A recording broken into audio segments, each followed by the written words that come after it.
আসসালামু আলাইকুম। আজকে খিচুড়ি রান্না করবো। ছেলে মেয়ে থেকে খিচুড়ি খেতে ইচ্ছে করতেছে। দেখেন আমি আজকে খিচুড়িটা কীভাবে বসাই। পেঁয়াজ আর কাঁচামরিচ দিয়ে ফেলছি।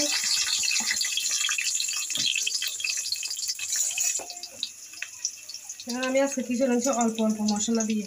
একটু ধনিয়া জিরা গুঁড়ি দেব, একটু হলুদের 1 চামচ হলুদ, 1 চামচ জিরা হলুদ জিরার ধনিয়া 1 চামচ হলুদ দিচ্ছি, 1 চামচ আর মরিচ দিব 2 চামচের মতো, আর দিয়ে দিব লবণ। আমি কীভাবে রান্না করতেছি দেখাই আপনাদেরকে। আমার একটা কালকে ওদিন যে আপনাদেরকে হাঁসের মাংস রান্না করতে দেখাইছিলাম, ওইটার অনেক মশলা রয়ে গেছে। আমি সেই মশলাটা দিয়ে আমি আজকে খিচুড়ি রান্না করবো।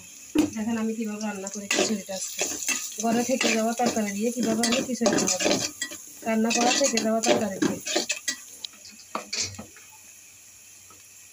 1 চামচের মধ্যে দিয়ে দিব আদা রসুন বাটা, বেশি দিব না। দিয়ে দিব মসুরের ডাল আর চাল।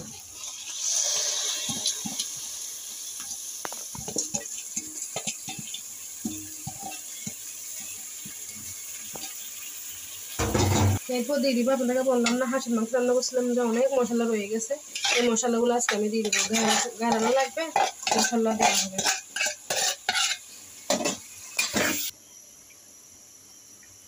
চালটা একটু কষাইছি। এরপর আমি হাঁসের মাংস দেখছি যে মশলা ছিল, যে ওই মশলাটা দিয়ে ফেলতেছি। আগে দিছি মশলা, এখন দিয়ে ফেলছি। দেখেন আমার লাটকা খিচুড়ি হয়ে গেছে। ঘরে থাকা মুরগি হাঁসের মাংস শেষ, মশলা রয়ে গেছে। সেই মশলা দিয়ে আমি আজকে খিচুড়ি রান্না করছি অল্প মশলাতে। দেখেন কীভাবে। এখন আমি এখানে রসুন আর শুকনা মরিচ একটু ভেজে নিয়েছি। এখন আমি বাগার দিব।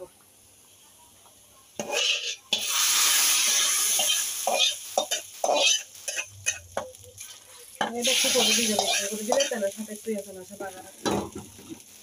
এখন আমার হয়ে গেছে লাটকা খিচুড়ি। অল্প মশলা দিয়ে থেকে যাওয়া তরকারি দিয়ে, ভাজি আর বলি তরকারি, বরবরি তরকারি দিয়ে আর হাঁসের মাংস মশলা দিয়ে আমি সুন্দর করে খিচুড়ি করে ফেলছি। দেখেন একটা খিচুড়ি। আজকে তো একটা খিচুড়ি রাঁধছি, আপনাদেরকে দেখাইছি। ঘরের হাঁসের মাংস রাঁধছিলাম, সেই মশলা দিয়ে রান্না করে ফেলছি। অনেক স্বাদ হয়েছে। দেখেন সঙ্গে শুকনো মরিচ কিরকম করে নেবেন, খাবেন। লেবু থাকতে ভালো হইতো, আমার পাশে লেবু শেষ হয়ে গেছে। বিসমিল্লাহির রহমানির রহিম। আলহামদুলিল্লাহ সেই আল্লাহ নিয়ামত।